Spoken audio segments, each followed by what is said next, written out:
Hey everyone, it's Tali from the AstroTwins, and I'm here with one of my bestest friends in the world, my sis star, as she says, Chartreuse, mizChartreuse with a Z of the Yeah. Venus Academy. How are you, Char?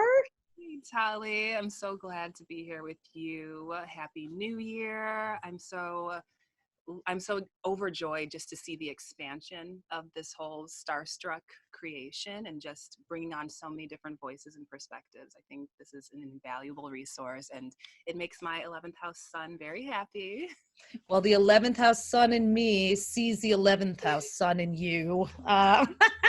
In, in fact, everybody, we actually met at NORWAC, which is the Northwest Seattle. It's Seattle-based astrology conference every year, and we both had 1111 tattoos. That's Yes, mine is we scripted, but I do. can't get it. Yeah, Yes, you there got we that go. done. Finally got the arm movement right there, and but beyond that, we recognize each other as fellow 1111 people. That's Yeah. a number that shows up a lot and connects us to the miraculous, which leads me to the next introduction for you. So today you're going to talk to us about mastering the miraculous, and you're going to give us as you said, a 2020 cosmopractic adjustment. Can you say a little more about that? I love it. Yes. So first off, all props and credits to Ophi, who came up with that amazing portmanteau. Like, I think we're really good at the wordplay between all Oh of us. my God, yes. A cosmopractic adjustment is essentially about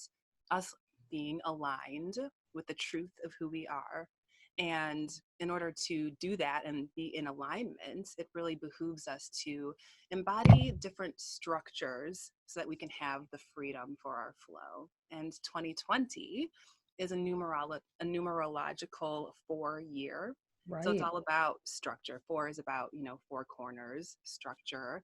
And it's through these structures and these disciplined practices that we can actually have fulfillment and expand and be very free within that. So that four, that anchoring, the four elements, the four is that number. It absolutely is. And so, tell us a little more about the work you do with the Venus Academy. I know you've also been studying and very, you're very disciplined. You've been doing a course in miracles and a lot of classes at Landmark Education. And we've been talking about both of those trainings and how powerful they've been in your life. And I know you kind of want to share a bit of how you've integrated that into astrology with us too, right? Yeah, totally. So in the Venus Academy, my mission is to guide seekers of healthy relationships to transformation Mm. using their birth charts. And essentially, all of life is relationship, and Venus is the planet of love and the way that we relate to others and our own values. And so, in my work in the Venus Academy, it's always about empowering us to be the authors of our relationships, of our lives, and to know that we have the power at any time to transform any relationship pain point to peace. And it's absolutely true. Like, our relationships aren't just happening to us, but we are actually causing and creating them. And without my daily discipline study of A Course in Miracles, Look at that, book's been used and yes, it really opened and journaled from. totally. A Course in Miracles is a daily mind training, which essentially is about dismantling thoughts of fear and replacing them with thoughts of love. And it's not dogmatic, it's not a religion, but it's literally just a mind training to keep us aligned with the truth of who we are so that whenever anything in life comes up, we have the ability to meet it and be at peace with it and be very powerful with that. And so, on Yes. top of that, my work at Landmark Education has been the best, most transformative education of my life. The breakthroughs that I've had with, you know, dynamics with my ex-husband, where he and I were at war, and now we have so much actual genuine friendship and love and affinity and workability with each other. With my mother, I used to be just kind of tolerating her and kind of dealing with her, and I would have said things like, oh, she's a narcissist and she'll never change. And there's so much genuine love and enjoyment. I can say I love being with my mom and Wow. all of my family members. And I knew you when you did, I Yes. one solar return when you were pacing up and down a riverbank in Seattle fighting with your mom. That's how tight we Screaming. are. Yes.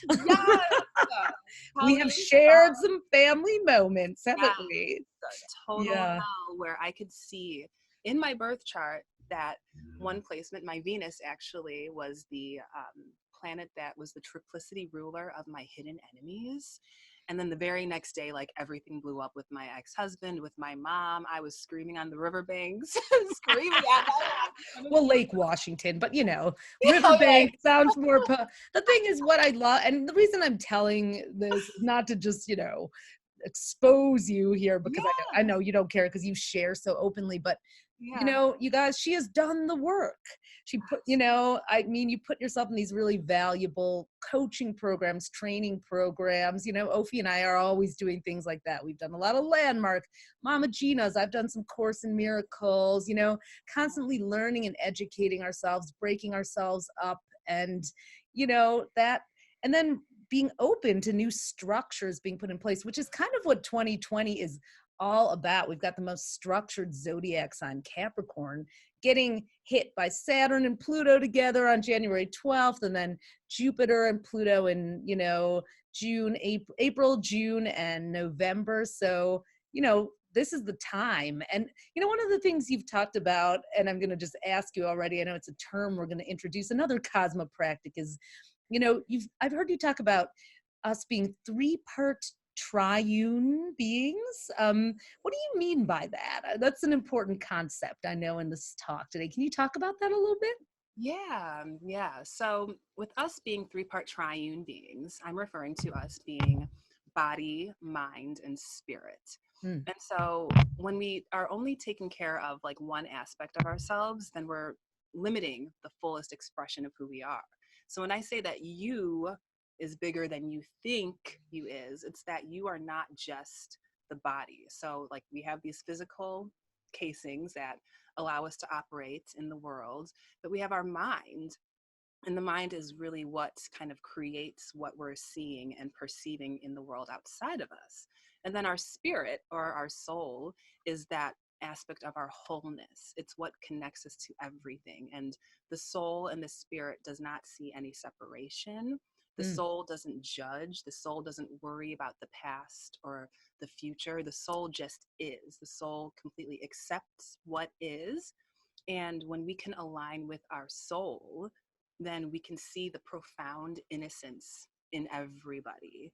I And love that. when we're coming from that, and we're coming from the soul, it's like we're coming from the same source. And not all of us have to agree on everything, but when we're coming from the same place, and we can train our minds to align with our soul and know that we're coming from the same place, then we can continue to move forward and create so much more workability and empowerment in our lives and our relationships and how we be with other people. So in So a way, are you saying like start with soul, then go through the mind and the body, as opposed to like body, mind? So one of the things, from Landmark, they talk about the doing, being, having, like most of us are human doings. We think if we do something, then we'll have these results and then we can be happy. And they're like, no, you be happy. And then what you have and do comes from that. Is it similar in that regard to like the soul being the informant of what? absolutely. Okay. Yes, you totally nailed it. That's exactly what I was also thinking about. That when we can be the embodiment of that which we choose, when we can choose to be anything in any moment, when we are being that, then the outside follows. It's not that we want to change circumstances or change another person first and then I'll be okay. But when I can be aligned with my soul through meditation, daily discipline, mind training, then Mm. the outside just falls into place and everything follows suit. And sometimes it might look like your life is falling apart before it falls True. together. But when you're aligning with your soul, really it takes some time for the universe and your physical material reality to follow through with that. And the key is to stay patient and have a lot of supportive people around you, right? I mean, so How does astrology confirm your wholeness? You know, how do we find that sort of triune through astrology? Yes. So what I love so much about the zodiac wheel is that astrology helps us to see the fullness of us. So I am not just a Gemini sun. I have my Capricorn moon and my Leo rising and all of these different parts. And so with all of the planets coming into play and you look at the totality of a zodiac wheel, what I find when I'm reading charts is that similar themes will kind of play out with different placements. And Yes. it's like, okay, well, my life's theme for me, at least what I see in my chart, is like, okay, I'm here to really be independent and really kind of focus more on myself and come out of the past of codependency and self abandoning myself for another. Everybody's chart when you look at the full totality of the chart wheel and you include all the placements, all of the aspects, especially like Venus and the North nodes, and you can really see like this is what my life's purpose is. This is what I'm here to really embody and be. And instead of separating or judging people or making fun of certain zodiac signs for being a certain way, it's like, what part of myself is the Capricorn aspect of myself? What part of myself is the home in the fourth house? And how does that show up in my life? And when we can see the full totality of it, we also see how every part is connected. Like no planet is an island. So planets are influenced by Mm. others. Depending on their house that they're in, it's going to influence the way that that house expresses. All of the houses correlate. Like you can't separate just like your work life and be like, oh, I'm only having Right. issues in my career. It's like, no, you just have your one entire life, and how you are anywhere is how you are everywhere. And It's so really true, isn't it? yes, yes.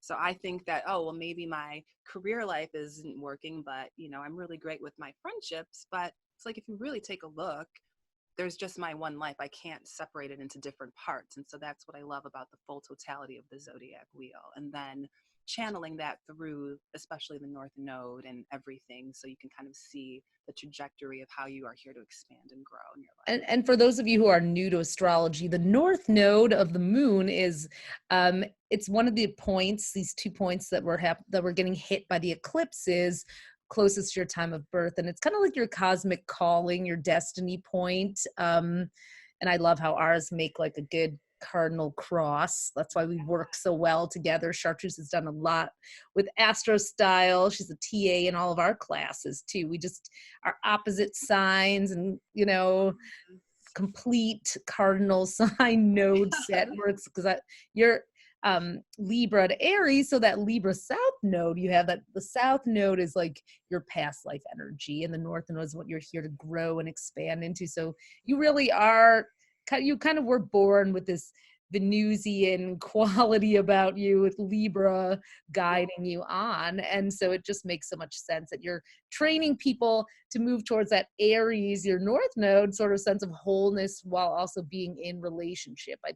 You are so on your path, it just, we can't, Thank that's, you. and I love what you just said too, like about, because there's so many, cute and funny memes out there, and I appreciate a good one, but it's like, are we getting a little bit tired of like, oh, Geminis are like this, oh, like there's a point where it gets to be like, I've heard people talking about, well, they just get little bits of information about astrology from a meme or an app, and then they like, oh, I've heard people say, oh, someone broke up with me because they heard on an app that we weren't compatible. It's like, and that's just such the wrong thinking from my perspective. I love what you just said about the wholeness. Like maybe you have no Pisces in your chart, but Neptune, the ruler of Pisces, is in your chart somewhere. So Somewhere. that's your Pisces part. So instead of, like pushing away people and labeling them, it's like, how are they mirrors for you, right?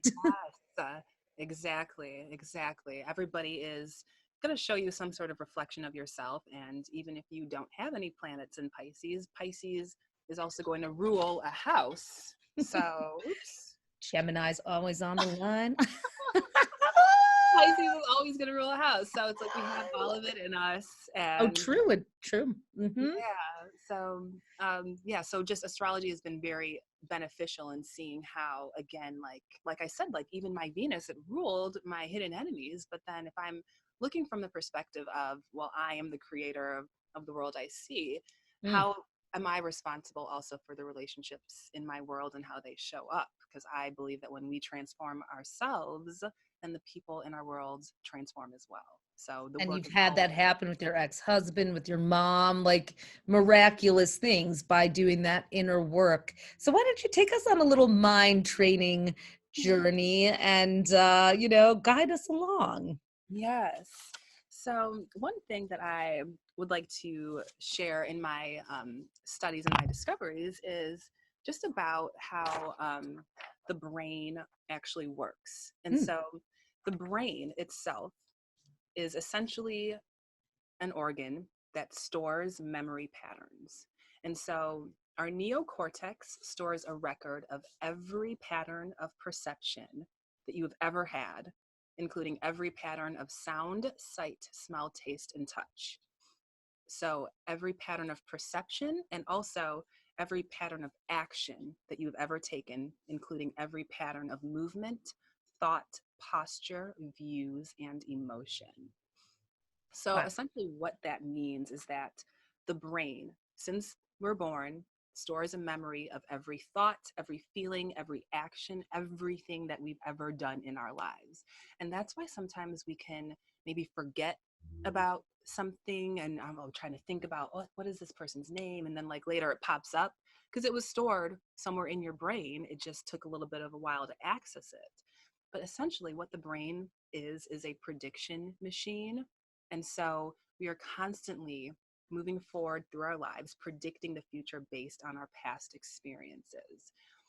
And what that means is that the true self of who we are, our spirit, our self, the you, the true you, your true self with a capital S, is not actually necessarily necessary. It doesn't have to be present for you to be moving through your lives. A lot of what we're doing is moving through muscle memory, making phone calls or interacting with people and predicting what's going to happen based on past reactions, past experiences, whether it was with that person or not.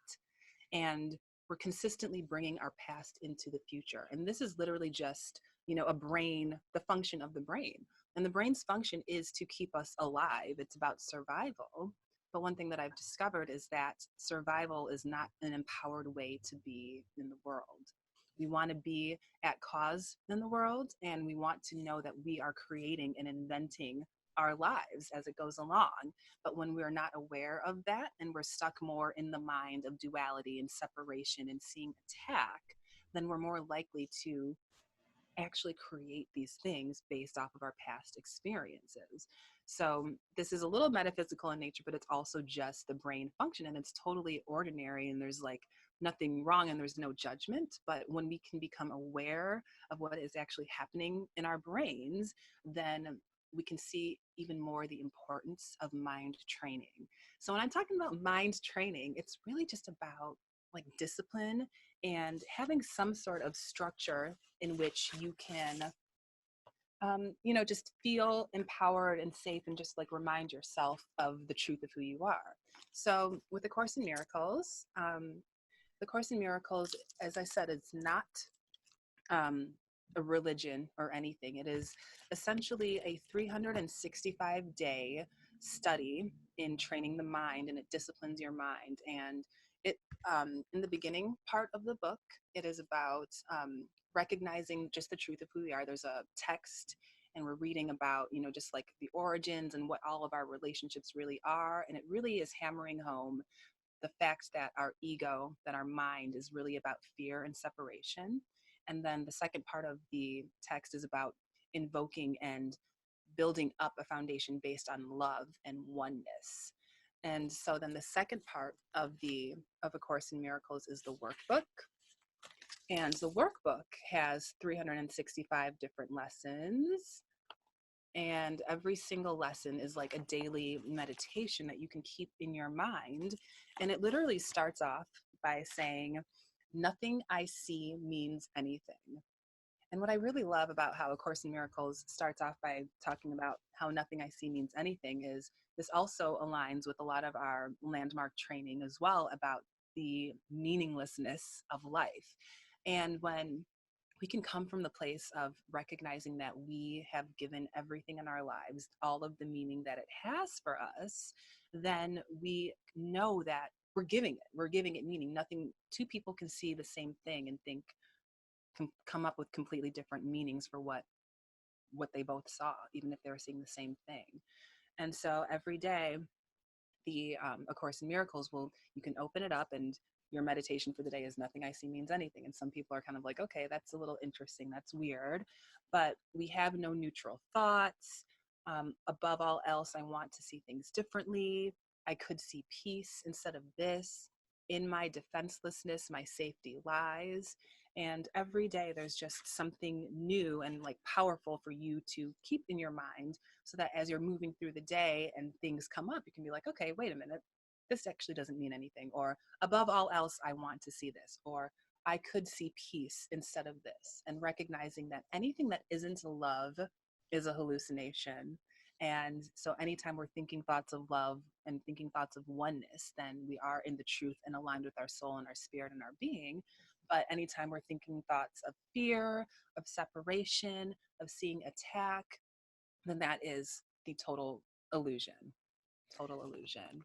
I remember when I did A Course in Miracles, and I I didn't get all the way through it, but I got halfway. But the first part was really about focusing in on noticing and becoming aware of those thoughts that were perhaps, not in my, like noticing how fear informed almost every choice, and I didn't realize how fearful of a person I was, and becoming aware of it, and not finishing the whole workbook.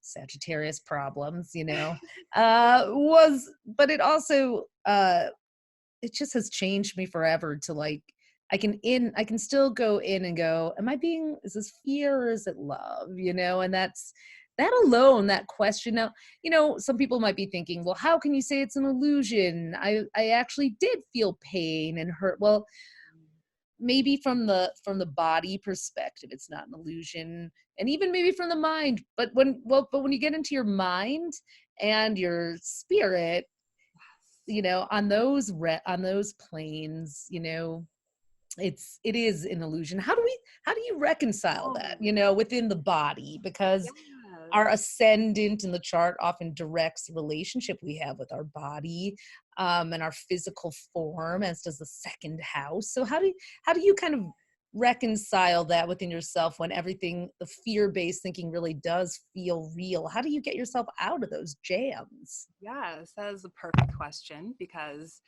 as I was saying, like the you that you think you are is bigger than what you think you are. So it's like our body is just one aspect of ourselves. And then again, with our brain is just operating and it's trying to keep us in survival. And if we know anything about the ego is literally like what keeps us alive and in these bodies. And so it's really necessary to be with it. And I love what you said about observing.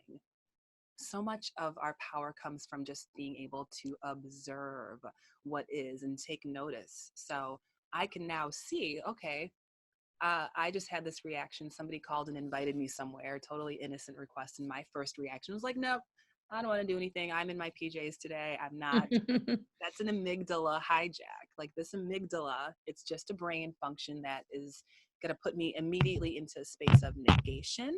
So anytime that you're in a space of negation or in a place of saying no to something, or you're just countering anything, that is literally an amygdala hijack. And so Ah. you can see beyond and know that, okay, well, my body is doing this and I'm having these bodily sensations. The body is not just who I am. And so the other day when I got that invitation, it was actually from my mom. She was calling me to go some Christmas lights, and I was like, no, I don't want to do it. And then I sat there for a second. I was like, wait a minute, I'm not doing anything. Like, why not? And after I was able to be with my no and like just like acknowledge that, and I was like, wait a minute, no, actually, I would like to be with my family, because I've created myself as the possibility of family and partnership and community Oh, and cool. connectedness. Mm-hmm. And I had an amazing time. But it was just about noticing that and noticing our thoughts, noticing our feelings, noticing our first reactions, noticing what is going on in the body and being with it. because we can't get rid of the ego. We just want to love the ego and give space to who we are and like what is coming up for us. And when we can actually be with it, then whatever resistance can actually dissolve. And so when you Oh, train wow. your mind every day through meditation, even if it's just 5 minutes a day, it sets up the whole tone for the rest of how your day and your life continues to unfold. So absolutely, like our body sensations are palpable for us, but when we know that the you and the self that I am is so much more than just my physical body, my brain, Right. my patterns, and what is going on here, and I'm out here with my life and my world, then I can actually, take action in a new way. And it's so, not only are our brain waves going, this is something I was talking about with Rick Merlin Levine. He's like, Yes. we literally have, the cellular towers and internet, like there's so much happening in the air, and a lot of people are feeling greater and greater anxiety as technology, supposedly makes our lives easier. Now we're all like, when I lived in New York full time for 11 years, I had so much energy, but a lot of it was like adrenaline based. And I was like, how much is that from like the fact that there's like a subway, an entire city of electrically charged cars like underneath our feet all the time? Like we don't even realize what energies we're picking up sometimes. And our reactions of, anxiety, or even the desire to, constantly relive or revisit a trauma at some point. At some point, does that serve you? There's always a point where it's like, how can I not always be in that state of pain and fear, even though these terrible, horrible, awful things may have happened to me in my life? Like, do you think people can use this to kind of lift themselves out of their past and live a life where they have more of a say? Yes, absolutely. And my life is truly living proof that at any moment you can create yourself as somebody that is completely unrecognizable. And who we think we are is not really the truth of who we are. So again, it's like Right. body, mind, and spirit. We're much bigger than our bodies, but so much of who we really are is not even like necessary again for us to move through our days, because we're just kind of repeating our action patterns. But the self, who we are, the self is the truth of us. So when we can be with and distinguish and take a look at it when it hijacks us, and when we are Mm. in that immediate reaction space, we can be like, okay, that's just it showing up, but that's not me. This is an amygdala hijack, or this is just my Wow. body sensation repeating something from the past. But in this moment, I can create myself as something that is completely unrecognizable from what I used to be. And knowing that when I know that who I am being is my creation, then you're completely unstoppable. And then you take actions in different ways that you would not have taken in the past, just from distinguishing between your true self and the it and whatever is hijacking who you're being. And you want to be, the more you're able to distinguish between the it and yourself, your true self and your soul, the more that you can show up and be used by yourself. And you'll be able to know, like in every moment, okay, what is the next best thing for me to do? I may not Mm. know the outcome, but in this moment, being aligned with myself, what is the next best thing to do? And what can I do? What action can I take that is different from what I normally would have taken from a state of fear? So by doing the workbook every single day, I loved when Marianne was like lecturing in New York on A Course in Yeah, Miracles. Marianne Williamson. Uh-huh. Yes, Marianne Williamson. When she would be lecturing, she would ask people, she would like, okay, so you're having this problem in this relationship. Do you do the workbook every day? And the people who didn't do the workbook, it was always like very obvious, because when decide, when you choose to go in, you have that grounding every single day. So it's just practical, it's powerful, it's Capricorn year is a good time for developing a discipline, this Capricorn heavy right, year, right? So absolutely. every day, what I love about the way you present this too is I hear no judgment. And I think that's what allows people to take responsibility. Um, being in your body or hijacked by your mind or your ego is not it's not bad, it's not wrong, and you will probably never escape it as long as you have nerve endings. There's just no way. What I Right. love about the way you teach this is that it's like just stopping that moment, where you get to stop and say, okay, that happened, I accept it. Now who do I want to be next? Or who do I remember myself to be? Am I going to come from soul, spirit, or am I going to come from the body? And you're really, I mean, that is one of the first lessons, right? In the Course in Miracles, like I am Yes. not a body, I am free. I think I remember that one. Exactly. And Yes. being so like, oh, when I did it, I was like, what do you mean I'm not a bot? You know, it can be really almost a little bit crazy at first to like Totally. comprehend that, right? Absolutely. And it for me, a lot of it did feel like just like this huge dismantling of like everything I knew about myself. And I actually love what you said. Let me see if this can show up good. Oh Yeah. yeah. Let me So put I you had on the this speaker view here. okay, yeah, I just had this grid here. I hope it's not backwards, but here it just says like I am as the No, observer. it's not backwards. Yep. Okay, cool. And so yeah, the observer is pure consciousness and self-awareness. And then in the three-part triune being, we have presence and stillness. So I am here now. And then acceptance is I accept what is. And then at the top, we have love, which is peace and zen.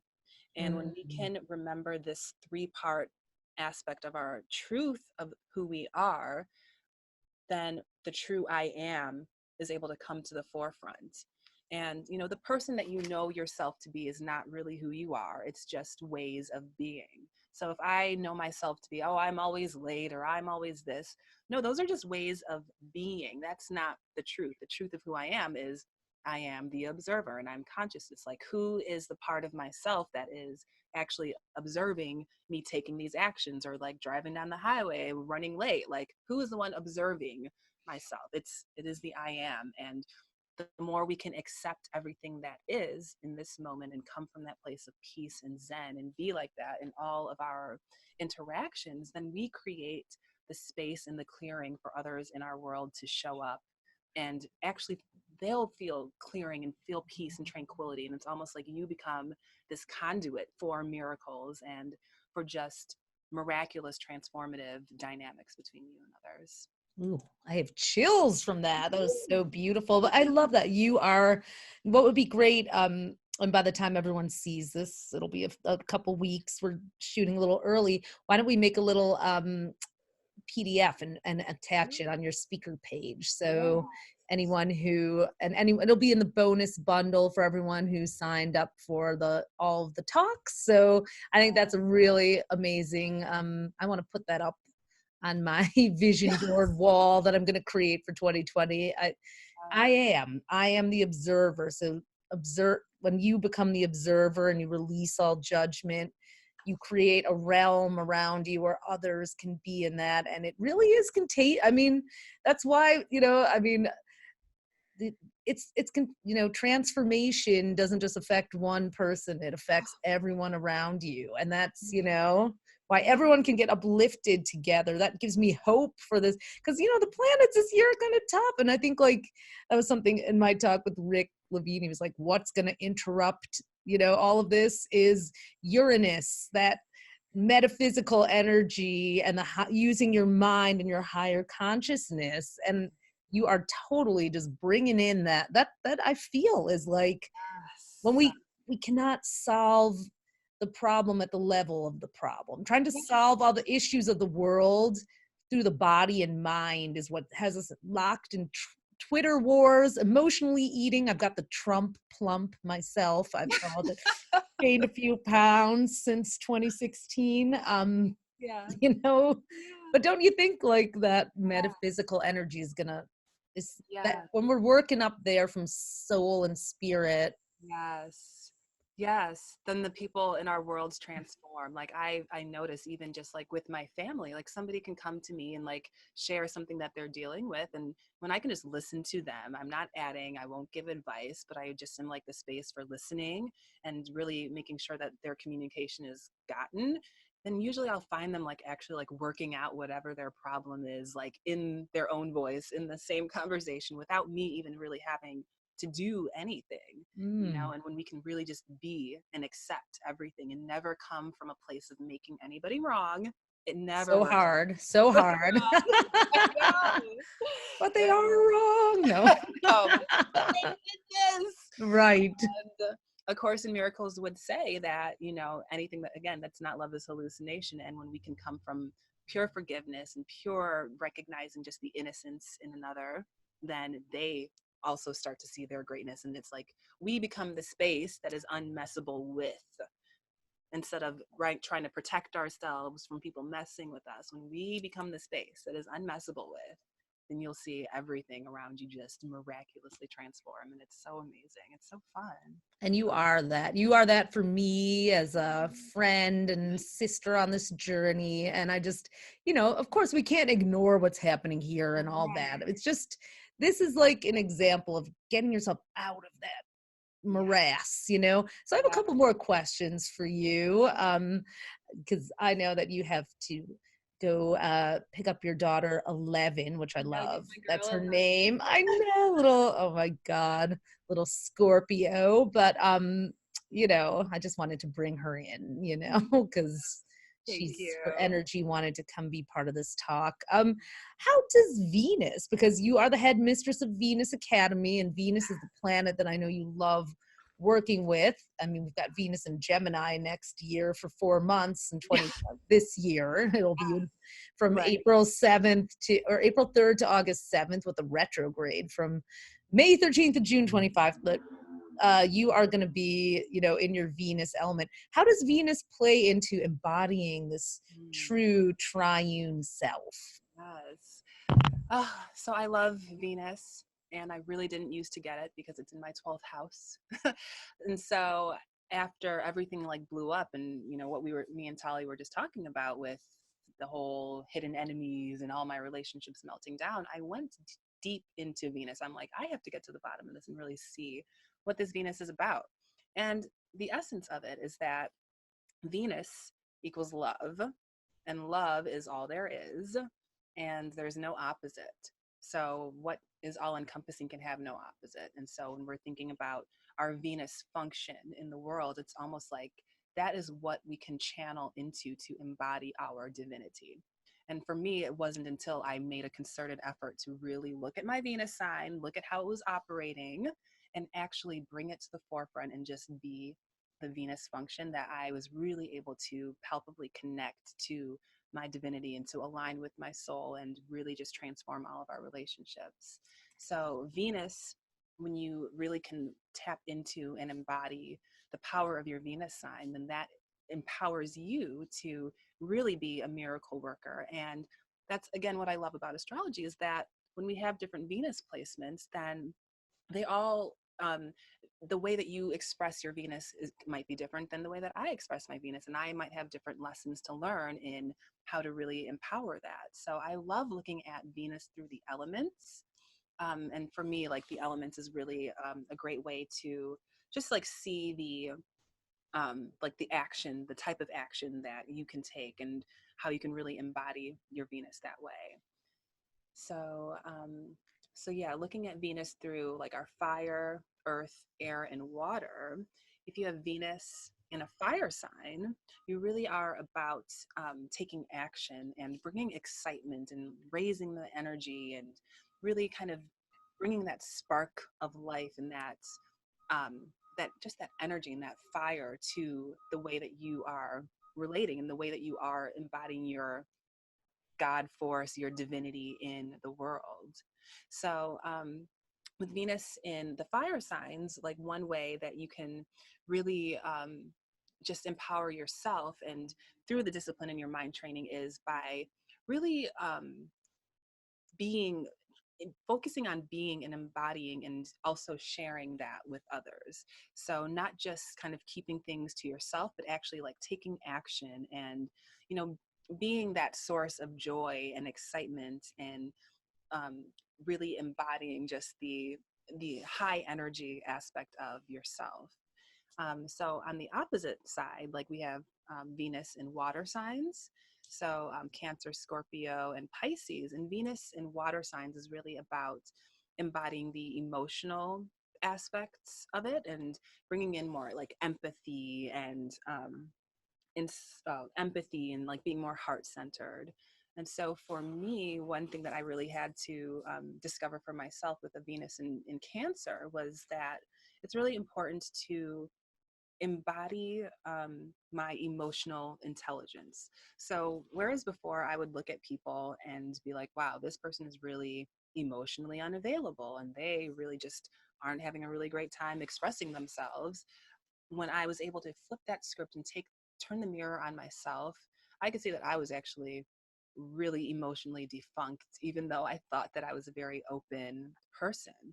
And so for me, the journey to embodying my Venus has been to take every judgment that I would have against somebody else and look at myself. Because if I'm recognizing something in another person, then there's obviously something that I'm recognizing within myself if we are all truly one. And so water signs, water Venuses are really about bringing in the feelings and just bringing being more emotionally exposed and bringing that vulnerability by sharing yourself and sharing like what you're really dealing with. And over the last year, I've become very open and very grateful and proud of my ability to kind of share what's like really going on in my world without trying to protect and trying to, you know, look a certain way and try to, you know, have it all together and bring that pretense. And the more that I'm able to share like what I'm really dealing with, the more powerful results and the more powerful of an open space that I see in others. You really are doing that. Well, you're inspiring me to be more accepting of my Venus and Scorpio. And that really always is as a Venus and water sign. Like when I reject my emotions, my feelings, my intuition, I Yeah. lose touch with the divine. When I go from the feeling and the heart, whereas someone with Venus and air might actually get it from their thoughts, or Venus and fire from like movement, or Venus and earth from tactile experiences. But whatever that connection is, I love what you're saying about how that Venus being that conduit to our divinity, and that, Yes. because it is that most sensual, pleasure-oriented planet. And I believe, you know, we wouldn't have had all these pleasure sensors. We wouldn't have been wired like that with, you know, these senses that can taste and smell, you know, if we weren't wired for pleasure, you know. And so, yeah, How the goddess, right? how has it been for you, like with your Scorpio Venus? Like, what have you been maybe discovering in terms of like just like the emotional aspect of yourself lately? Oh God, so much. Well, you know, I think I love the Gemini. Like, okay, let's get into our dialogue here. Let's go right to it. For me, I realized that I had been rejecting a lot of emotions initially. You know, Venus is really kind of, you know, it's not really super happy in Scorpio, so there's a lot of lessons to learn. However, I think it's very powerful if you have a detriment or fall, you know, planet. Um, I think, you know, my Venus and Scorpio is like, I don't want to tell you. What do you mean? I You want know.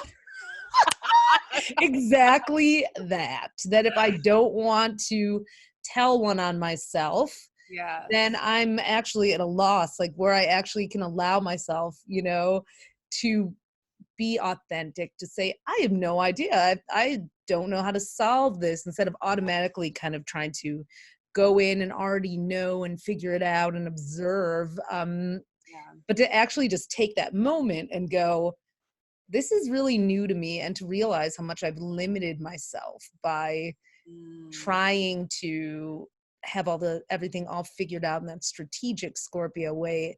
It cuts off the co-creation that happens. Mm. So yeah, what a Yeah. great question. What a great question. Yeah, thanks.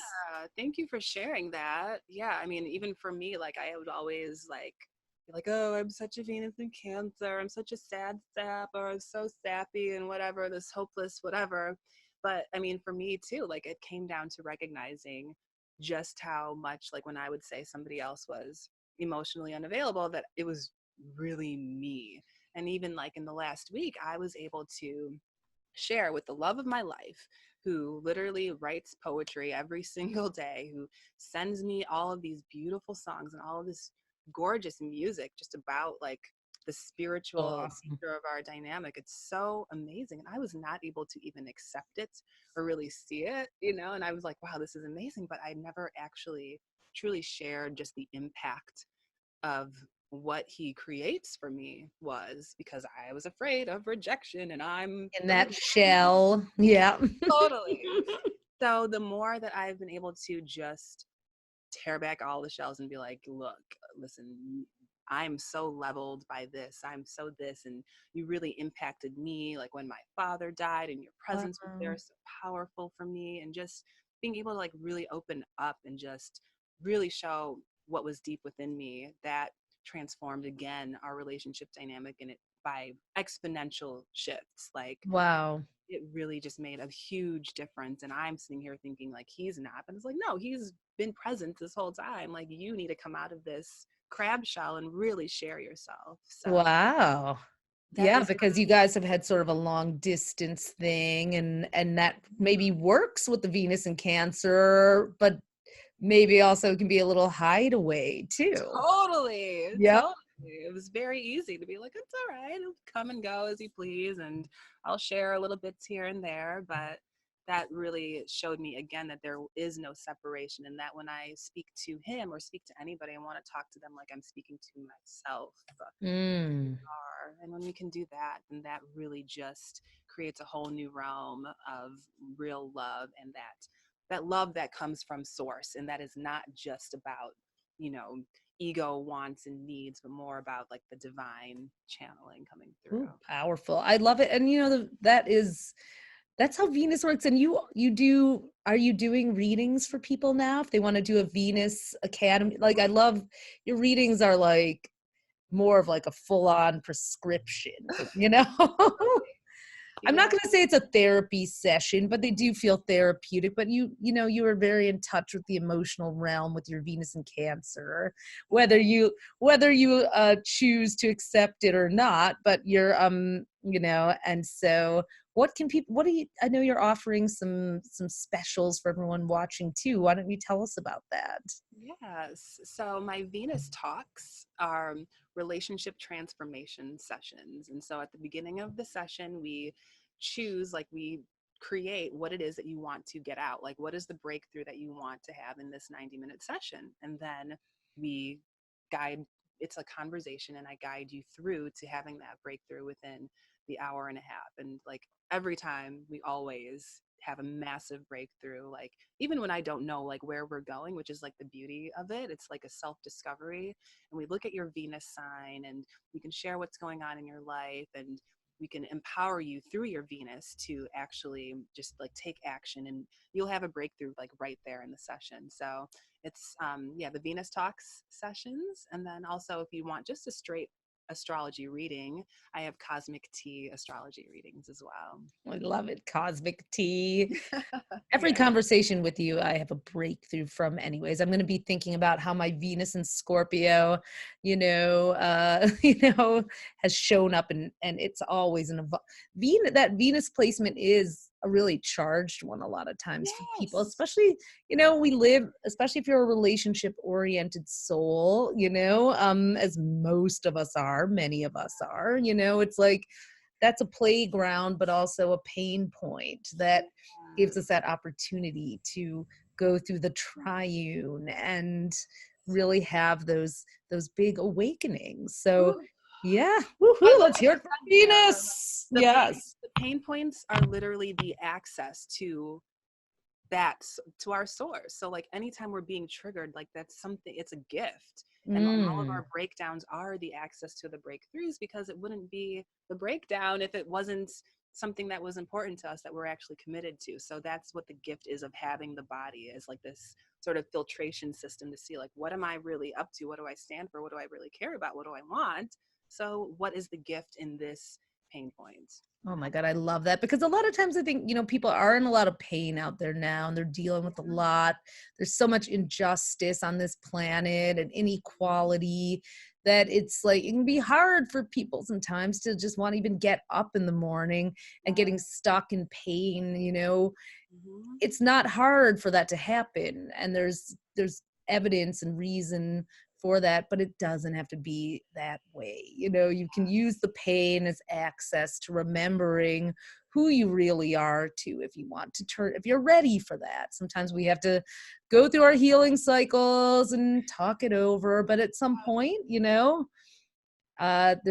ready to just have that transformational experience. And it's, of course, there's a witnessing process, but then what do you do with that, right? And that's where I think you're so great at working with people, because you're a powerful witness and empath, but you also don't stop there. And so your work is amazing, and I'm blessed to have you as a friend, and like I said, more than that, we are 11th house family. Is there anything else you wanted to just share with people before we sign off? Yeah, well, actually, I just wanted to mention too that anybody who would like to work with me, the coupon code at thevenusacademy.com is STARSTRUCK, all caps, one word, and you can have it for 50% off all of my services and my products at my boutique. And I also do have this Yoni Egg Shadow Integration Workbook, which is your 28-day astrological guide through the womb wellness journey. Talk about your Venus in Cancer there, right? I Yeah, mean, right? The womb wellness. womb wellness. Yoni eggs and everything for sale. And these are the Love Quartz brand Yoni eggs, and they come with really great packaging as well, and like guidance on how to use that. And so Yoni eggs are essentially about, again, like using a crystal internally to transform your experience from the inside out, which is what meditation and mind training is all about, is really about how am I going to go within, inside, align with my soul, so that what I'm seeing outside on the outside also reflects the truth of who I am. So just another tool in the arsenal of options for you to take on structure and fulfillment in your life. And my book is also a workbook setup as well. So there are, a lot of fill in the blanks, a lot of guidance. It teaches you how to. It's so good. Yeah. When I met you, it was on sale at Norwalk, and I was like, oh my God, like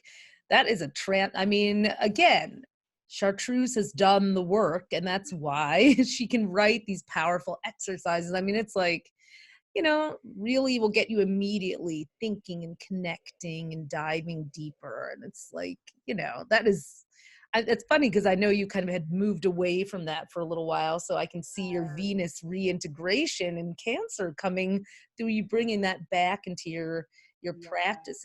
I always thought it was such a powerful teaching and tool. So I also want to just say that your I love how your Leo rising has brought in the sun, and it's kind of been creating this amazing pattern of light across you throughout your talk. No, I'm like shifting my computer trying to catch the sun as it sets over there, but yeah. Oh no, it's making an amazing pattern on you there. So it just kind of fits the whole mizChartreuse vibe. Well, okay, everybody. So go to thevenusacademy.com. Code STARSTRUCK for all those special offerings. It was so amazing to do this together. I mean, how could we not, know? And I can't wait to co-create more with you this year on Astro Style. Have an amazing rest of the day, and all my love. Thank you so much, my love. I love you so much, and I really just want to also acknowledge you and Ophi, just for being such trailblazers in our industry, in the world. Thank and it's such a privilege.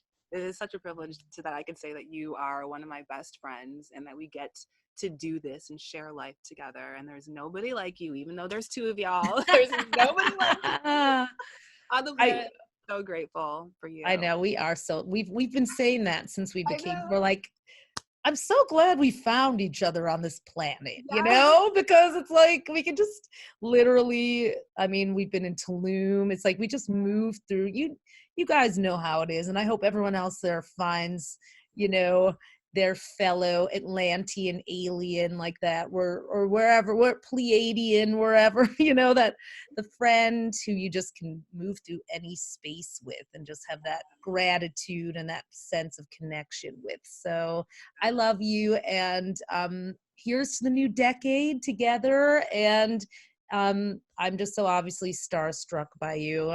Let me count the ways. Yes. I All love right, it too, my everyone. dear. Thank you. Love fest to everyone watching too. And you know, you guys just to see, are you in our triangle, our realm? See, this is, we hope this love fest is just spreading out to everyone out there too, from the Yes. heart. All right, bye everyone. Bye.